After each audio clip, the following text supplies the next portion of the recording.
Hello, today is Purple Day. It's an internationally recognised day for epilepsy awareness. My name's Tom and I had my first epileptic seizure when I was 8 years old. Now, 16 years later, I'm making a show about how much that seizure changed my life and trying to increase access for people with epilepsy in theatres. Today, I've got 3 really easy changes you can make to your building or organisation by the end of today to make it a little bit more accessible for people with epilepsy.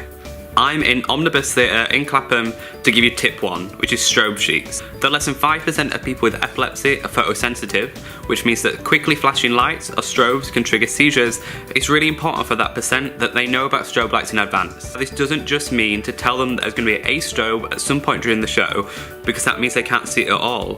What you could do is provide a sheet which tells them the scene and the cue line for the strobe so that they can decide whether they can close their eyes or leave the auditorium and still watch the rest of the show. Tip 2 is seating plans. Theatre seats can be really difficult for people with epilepsy, especially if they've got an armrest or if you find yourself trapped in the middle of a row. For some people, it's really helpful to have an aisle seat near an exit. If you've got reserved seating, put your exits on your seating plans. If you don't have reserved seating, then it can be really helpful to offer people the chance to choose a seat a few minutes in advance of everybody else so they can find one that's appropriate. Tip 3 is about first aiders. First aid courses teach you some really valuable skills to support somebody during a seizure. But epilepsy is such a varied condition, seizures can sometimes present themselves in a way that you're not expecting or that you haven't seen before. It's really helpful if you can make your first aiders visible before the show, maybe with a cute badge.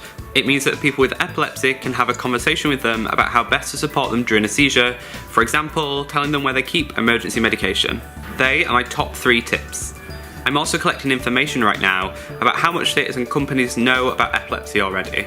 So if you work in theatre, it'd be really helpful if you could go to www.boyandpen.com/blackhole and let me know how much your organisation or you know about epilepsy. Thanks for listening, have a great Purple Day, and don't forget to send this video to your favourite theatre.